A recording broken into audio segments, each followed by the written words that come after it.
Hello, purveyors of the Interbon. It is me, 8-Bit Jeff here, Atari guy for the last pretty much 50 years, maybe since 1977. So it's less than that, but still a long time. And I'm holding an A500 Amiga Mini. I have never actually used an Amiga, although I have admired them from afar for a long time, having been an Atari ST guy at a time when the ST in 1987 was roughly half the price of an Amiga, and the games were roughly similar at the time, and the ST for us was a cheap way to move up from the Atari 8-bit to a better computer. Obviously, we heard about the Amiga in the USA, and it was here also. The Amiga 1000 came out first. It was very expensive. It was at least double the price of an ST. In fact, it was triple the price of the 520 ST that we purchased. So I never really touched a real Amiga. Saw the games in all the import shops along with the ST games, saw the magazine reviews, saw the Amiga games split off and start becoming better and better than the ST because of the incredible J Miner created hardware in here. It's not just J Miner, but the entire team created hardware that also drove the Atari VCS and the Atari 800. So what we knew was a fantastic machine. And I've played some Amiga games in emulation. I've played some. I have a Pi Amiga, but it's really an Amiga 4000 that I can put in my Pi 400. It roughly approximates, I mean, it's an Amiga, but it doesn't approximate the 500, which was the Super Gaming Classic. Yeah, I can play all those games, I'm pretty sure. But to me, it's just like using another Mac or PC, like a modern computer, which is cool. Nothing wrong with that. It's actually awesome. But it's not going back and seeing this, the Amiga when it was a really viable, fantastic machine. So that's what we're going to do today by checking out this Amiga Mini. And I have not opened it at all. So let's examine the box a little bit. Here's the front, and I'm going to start reading through what's on here. But let's get a little idea. This is still in the shrink wrap. I've not opened this at all. And by shrink wrap, I mean it has a poly, kind of like a poly bag on it. So we'll do a little more examination of this, and I'm sure by now anyone who's really interested in this video may already have an Amiga Mini. They've seen one of the many videos about it, but I've decided that I want to show what the impressions are from a person who played many of these games on other systems. So let me read the game list on the back. It is done like this. You can see the games are done as box covers. So I can read them. I can tell you which ones I may have played on other systems and what system I played them on. So Another World, I have taken a dabble at an Atari STE version of that. Zool, I definitely have played on the ST, the STE, and Zool 2 on the Jaguar. Worms was a game that I only saw on the PC, might have owned, never played it. Pinball Dreams, all the pinball games we played on our 386 and 46 PCs. There's something called Simon. I can't read it very well. Hold on a second. This is why I need these. I still can't read it. It's colored weird. But okay, we'll just say it's Simon. It looks like an adventure game. There's a Sentinel. That's a game that I may have actually played on the Atari 8-bit. I'll have to check and see if this is the same game. Alien Breed. There's a bunch of Atari STE games that were made in STOS that approximate the 2D overhead version of Alien Breed, not the 3D games. Those are good. It's a good game, but I've never really tried the Amiga version of Alien Breed, the one that they were all sort of mimicking. F-16 Combat Pilot, never played that. Battle Chess, in fact, F-16 Combat Pilot looks like it would need a keyboard, and we don't. Well, I have a keyboard I can plug in, but this doesn't come with a keyboard. I'm pretty sure that this is all packaged in a way that you can play the games with an on-screen keyboard if you need to. Battle Chess, very similar across all the systems. I'd like to hear the Amiga music in that one. Stunt Car Racer, a game that I wore out on the Atari ST. There's Alien Breed. I think that is going to be probably the 3D version. Dragon's Breath, which I think is the RPG, and I have the instructions. We had the full Atari ST version and the instructions. I'll need to check and see if Dragon's Breath is. It's a very complicated RPG. So that's cool for it to be on here. But you need a lot of, if that is the RPG I'm thinking of, you need a lot of manuals to play that. Speedball 2 and Cadaver, 2 Bitmap Brothers games I definitely played on the Atari ST. Kickoff 2, one of my favorite games ever, no matter the system. Played it on the ST. I can't wait to try. In fact, that's the first game we're going to try on this. Sorry for any of you non-footy fans. We'll play other games too. But Kickoff 2 is one of my favorite games of all time, and I always admired the Amiga version for having better on-field graphics. Dino Dini, excuse me, a little bit of a cold. Dino Dini, who programmed the Atari ST and the Atari Amiga versions of this classic soccer game, he made the Atari ST version incredibly fast. But he was able to use the superior graphics capabilities of the Amiga to make it fast, but also much more detailed on-screen graphics. So we'll take a look at that. Paradroid 90, a game I played on the Atari ST. Air something. We'll have to read them off the screen when we see them. Quake. It's Q-Wake or Quack. And remember, California games definitely played on the ST and other systems. Chaos Engine definitely have played and seen on the Amiga, but I'm played on the ST, seen on the Amiga.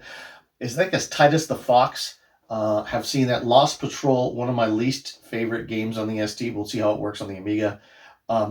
Arcade Pool. I don't know if that's Archer McLean. I don't think so, but Archer McLean, who made Pool and other games for the Atari 8-bits and the Commodore 64, and he passed away this week, so R.I.P. Archer McLean, you're a genius. Then we have, I think it's, let me see, Protect X. I'm trying to see. Protect X, I think. And then we have Supercars 2, which is definitely a game that I played on the Atari ST. So let's open this box somehow. I think it opens. Oh, there it is. Okay, so this box, here's all the games that I was referencing back here. And you know, the Amiga got the after about 1990, the Amiga started, and because of about 1 million, maybe 1 million, I'm gonna say 1 million, but Batman packs that were sold for the Amiga in Christmas 1989. Just a coup by Ocean and Amiga to get that out.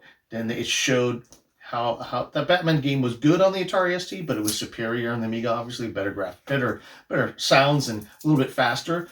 And then the Amiga started getting all kinds of great games that were just specific to it. And that's when it really pushed the Amiga well past the Atari ST into the hearts and minds of a greater non-niche public. So you'll hear a lot about, when they talk about 16-bit computers, they call it the Amiga era. It wasn't 100% only the Amiga era. There were other machines out there, but the Amiga kind of dominated. I'm not going to say they dominated. They didn't sell, well, not like the Commodore 64 against other computers in the Atari in the US, where the 64 sold, you know, I'm going to say 12 million and no one else sold more than 3 million, right?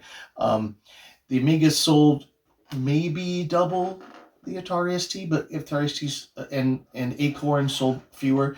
If the ST sold 4 million, the Amiga sold 8, but I don't think it was even that many. I mean, and it was very niche, but the Amiga started to become, in the hearts and minds of people, the greatest personal home non-IBM sort of PC computer. Maybe the X68000 in Japan, maybe a little better, whatever. To me, the best gaming home computer that ever really was around games and multimedia before the PC revolution, and maybe even after, but it's not really a debate that I'm prepared to make, was the Amiga. Here is the Amiga Mini, and we're going to take off the cute little shell case here. And the Amiga Mini is a beautiful little non-working keyboard. On the back you have power. I've read that the power, it has USB-C to me, does not come with it. I definitely have a bunch of USB-C power. Then you have an HDMI. You have 3 inputs for USBs and USB. It comes with an interesting gamepad and the cool tank mouse. We'll take a look at that in a second.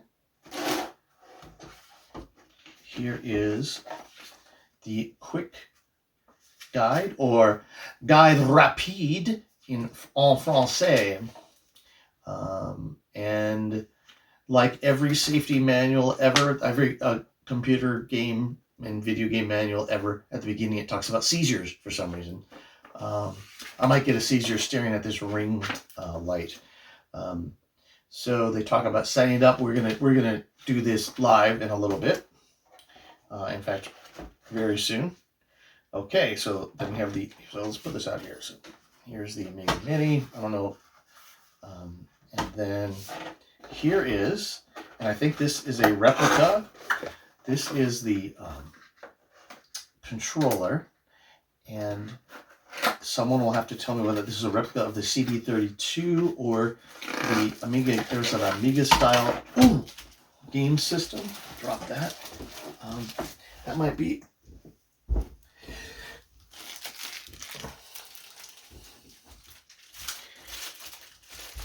Okay, hold on a second. This looks like.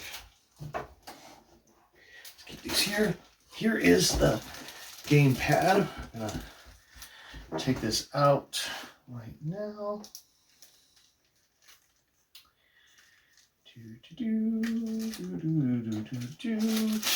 Ah, there's the game. Put this back in here.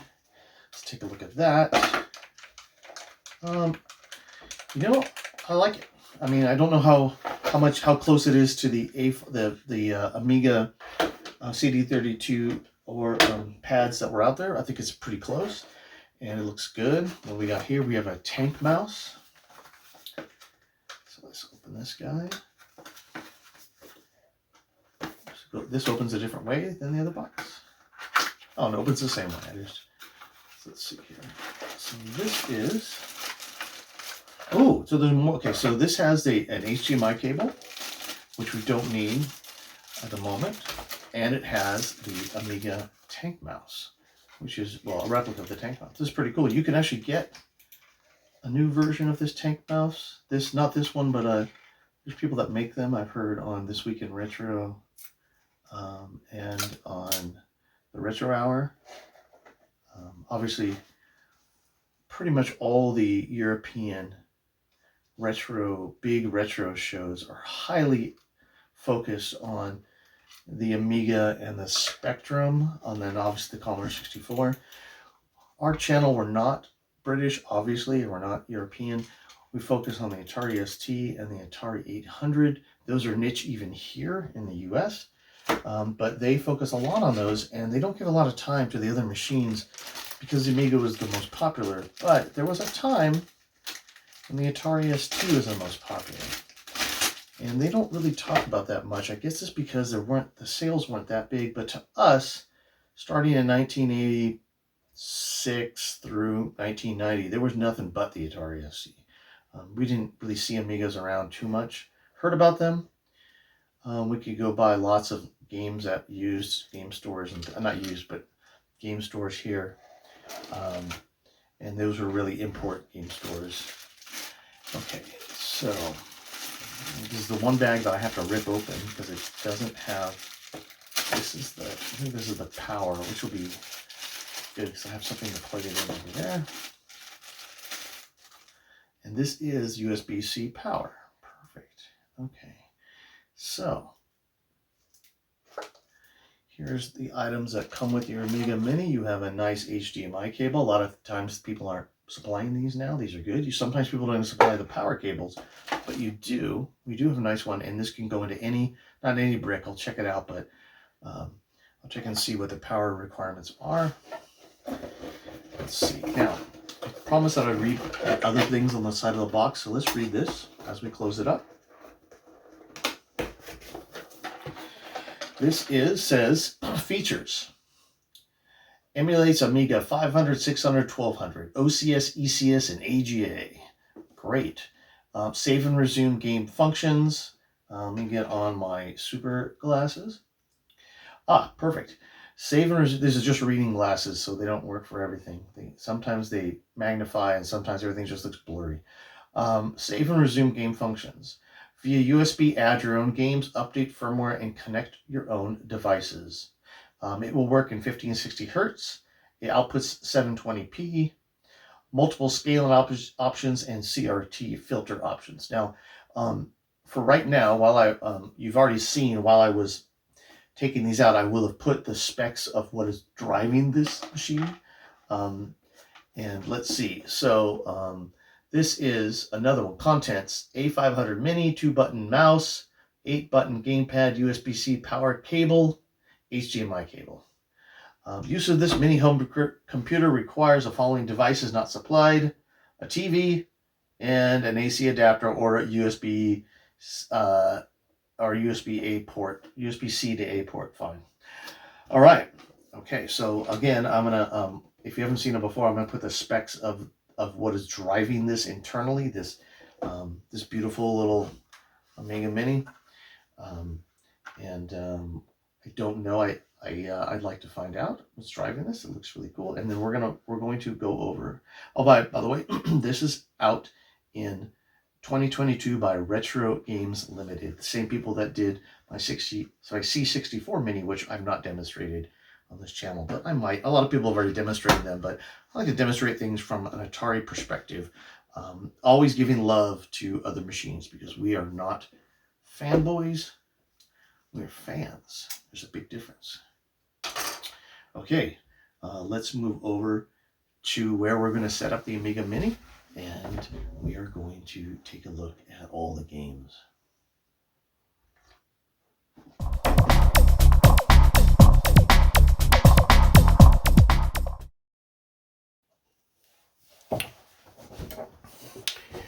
We have the A500 Mini hooked up to my testing station that I use for all the non-Atari ST related items.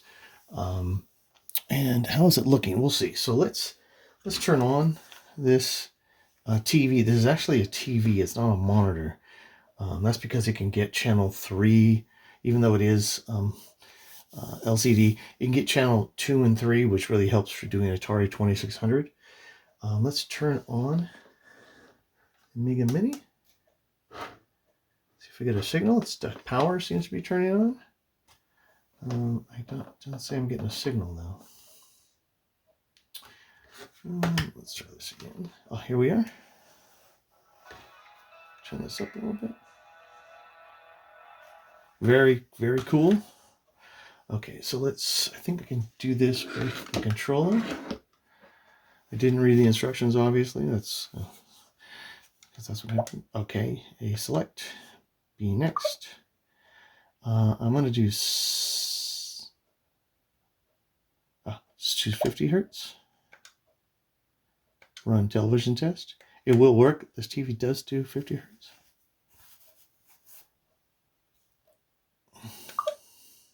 Ooh, here we are.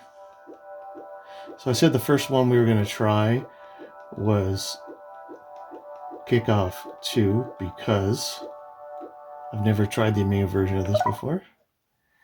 It's one of my favorite games of all time. Let's see how it looks pretty good. So there's graphics by Steve Screech and Dino Dini, same as the Atari version. Let's do a single game, one player,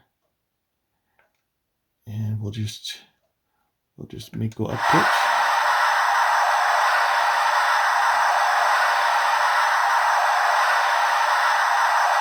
Sounds very similar to the Atari ST version at the moment. Let's see, where am I? On this dude, okay. I'm not very good at using this game on the gamepad. That's the problem. Yeah, the big difference right now is that the Amiga has a little bit better field graphics. That's about it. The gameplay is identical. Although, to me, this is not a game you play with the gamepad. Just is not. It's just not. I need to control it with the joystick, and I have joysticks to try with this. But, let's just see if I can even get the ball. Oops. Very good game though. Yeah, the pitch is cool. It's got a few little more details because the Amiga could do a few more details on the graphics and in that speed, and very nice. But you know, the sounds and samples and everything are very similar. There's not a big difference. So good game. Amiga, great Dino. You did a good job on this one.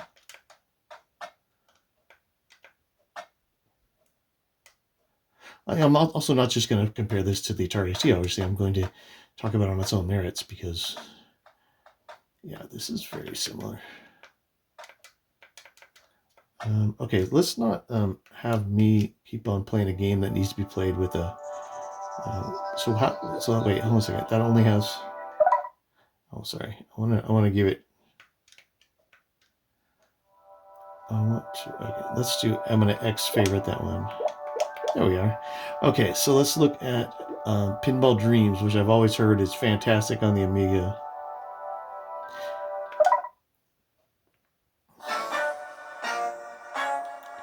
Let's play F1 to F4 to select a game. So we have to press. What gives us that keyboard? Oops. Oh, okay. Let's go back. So one of these brings up the keyboard, and then we have to. There. So now we got to go down here and press. Let's do F1. So I had to press the select key to get the keyboard. I can press select key again, make it go away. Just like the, very similar to the C64 Mini. Ignition.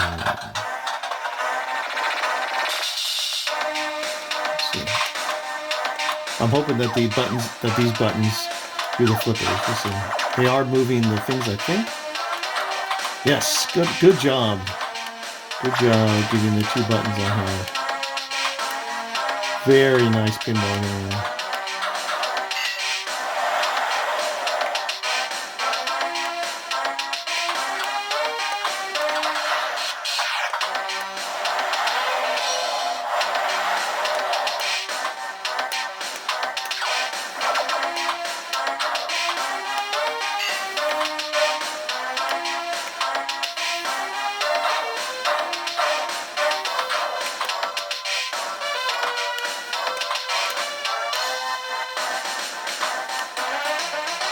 I like that it has both sounds and music at the same time.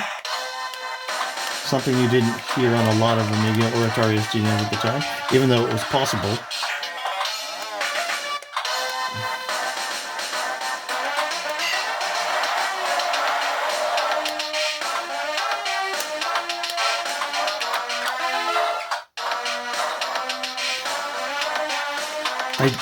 A lot of people don't like pinball machines that scroll. I think scrolling's the only way to do a proper pinball machine on a regular computer. Because, okay, let's try Project X. This is one that I've been itching to try.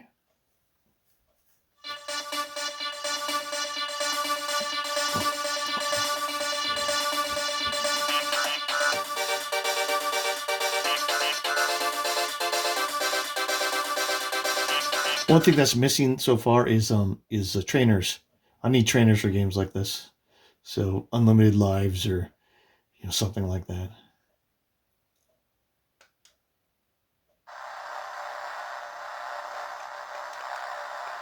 Beautiful.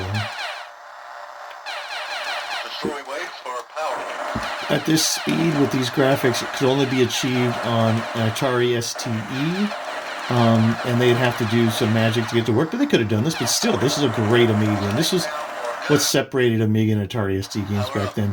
No one was really giving the STE a chance, and they could have made a game like this, but they didn't. So Amiga rightfully won this war for sure. I'm not good. Stop talking and start playing, Jeff. I love this is my favorite types of games. This is a really well-made one too.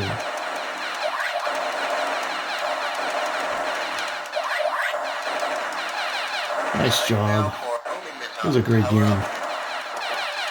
Well made. This separates itself from some Genesis blasters in not being Japanese, but also that but also there's a it's got this je ne sais quoi that I can't put my finger on. That's why it's je ne sais quoi that separates, it makes European blasters and maybe IREM blasters better than a lot of the weird generic Japanese ones. This is great.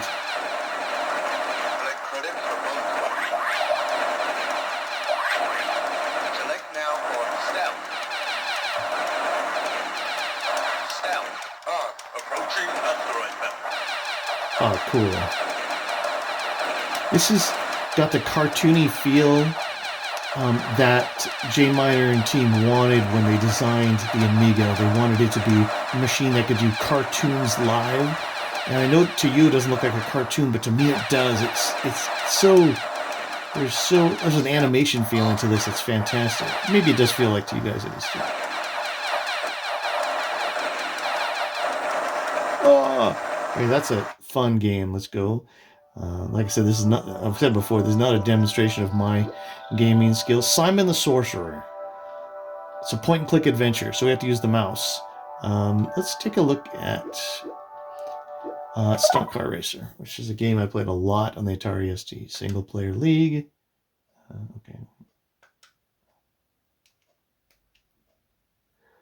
Oh, okay. So maybe once we hit the mouse, let's see. What is a... Doesn't give you on screen what you should click on to get this to work. Okay, so I'm clicking A. It's not doing anything. Do I want to click the mouse button? Okay, let's see if it's B. It is B. Name. Okay, so let's go over here. Give myself a name of just J. And then where is... Oh, I can't see it over here. I need to hit enter. It must be over here somewhere, but I can't see it because I have to change the TV aspect ratio a little bit. Or not just... Okay, let's see here real quick. Probably menu. Let's get the picture.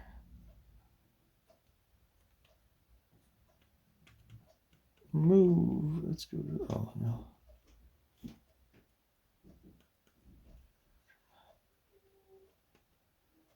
Let's adjust the softness of the color. I want the advanced settings. Let's see if I can...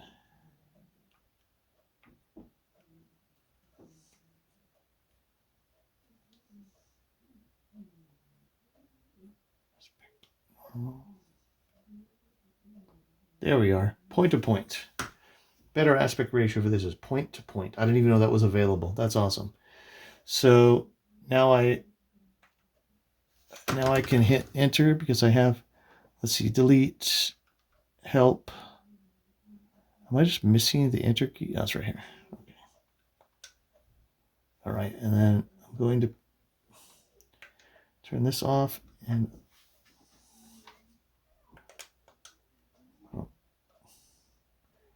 practice. Let's just start a racing season here. Little ramp.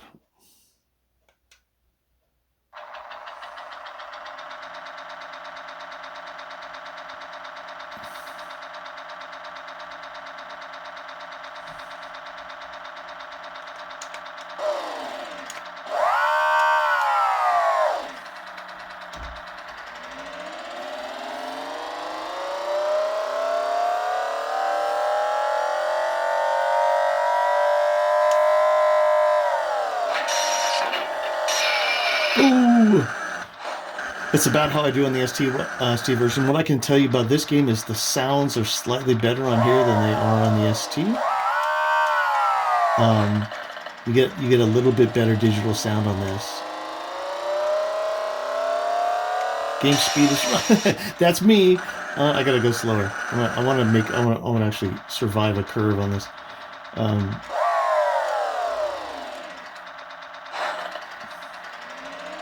So I'm not really a stunt car racer right now. Stunt car driver. I think this was stunt track racer in the U.S. and stunt car racer in the UK and the continent.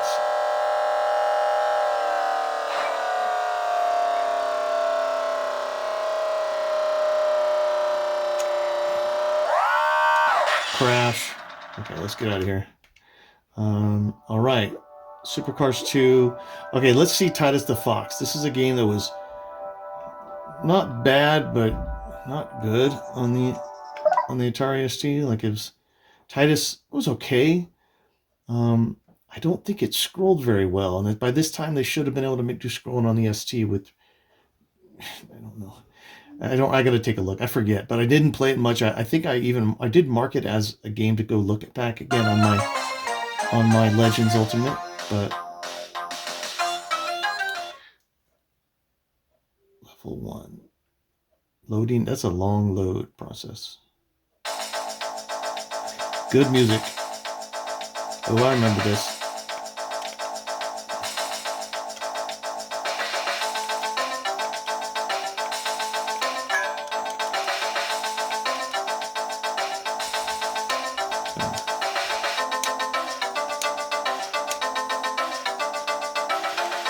Yeah, so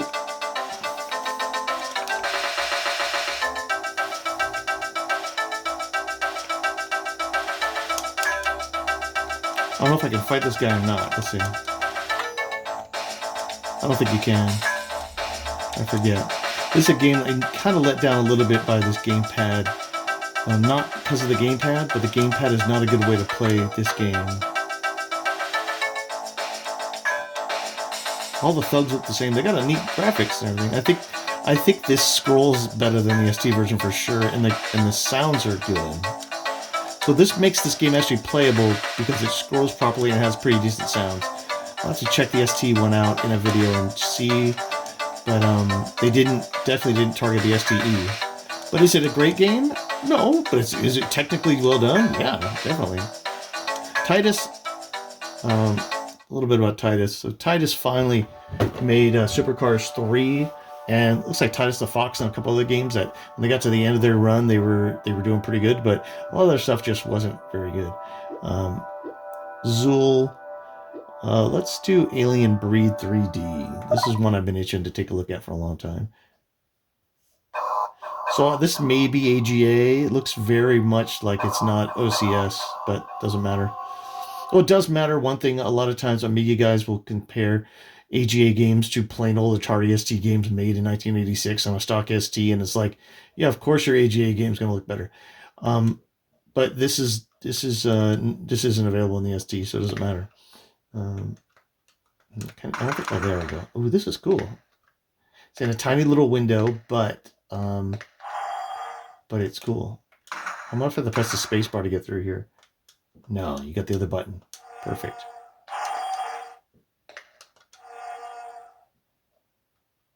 Let's go this way.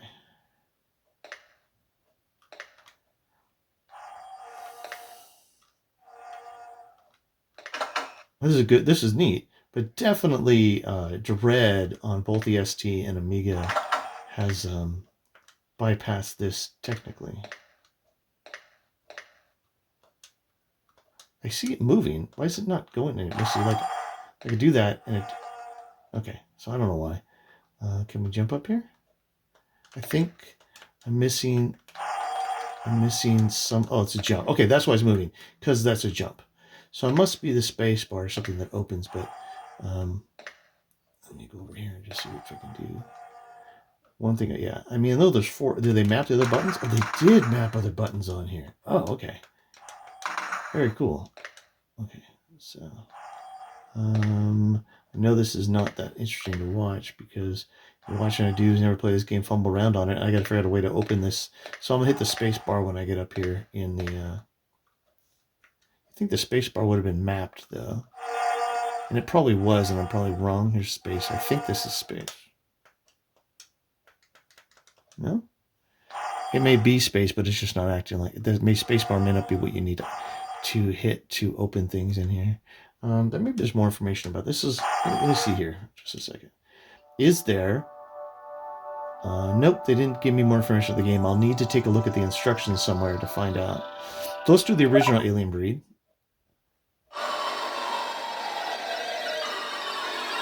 '92 Special Edition. Team 17.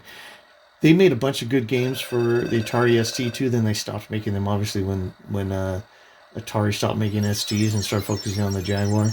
It would have been better if Atari had focused on making an STE Plus or Atari, an STE 2000 or something that could have competed at a cheaper cost than the Amiga. But you know what? The Amiga was already there winning the 16-bit war and whatever. Okay, yeah.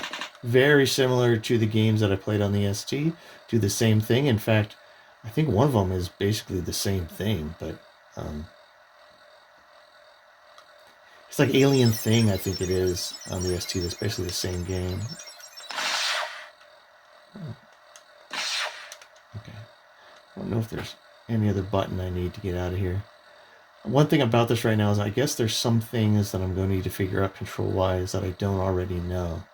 And maybe people who use these games on the Amiga before will know. Oh, there's a key. Okay. So, there we go. So, very, very similar to Alien. I mean, yeah, Alien Thing, I think it is on the STE, is basically the same game. Like, copied. I mean, it done well, too, in STOS, of all things. And STOS, actually, if you did STOS right, you could do some... The STOS libraries that are there, and I've been trying to use them, are very good, and that extra extended libraries are very good, and you can make pretty decent games with it, like this quality in STOS, like OCS quality in STOS, using the STE capabilities and just some of the pre-roll capabilities that need extra memory. Okay, yeah, this is very similar. I need another key, I think. There it is. I need 3 keys to get in here, so I can't. Let me go back around here. There's a bunch of keys in here. Ooh, good. And aliens to shoot, but I don't have a way to get in. Okay. Maybe they'll come out. Maybe they'll open the door? Nah. Let's kill some aliens.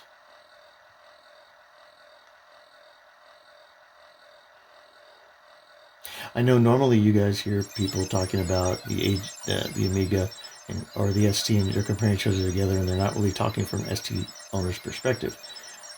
This will be different because, I never had an Amiga, and I've played ST games. I always told the Amiga was so far superior, and it is superior. I mean, they're in very many ways, but many of the games are just almost identical. So, but you get to places where you have parallax scrolling and stuff like that, and that stuff was not easy to do on an ST. I think maybe I screwed myself by using keys. I went the wrong way with my keys or something like that. Let's just check this out. But anyway, yeah, I mean, this is A500 Mini is absolutely fantastic.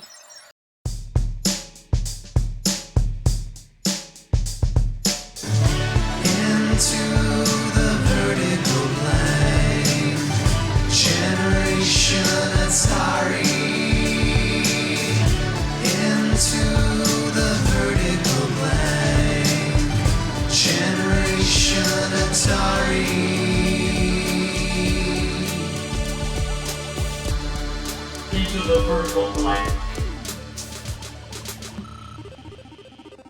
An 8-Bit Rocket Studios production.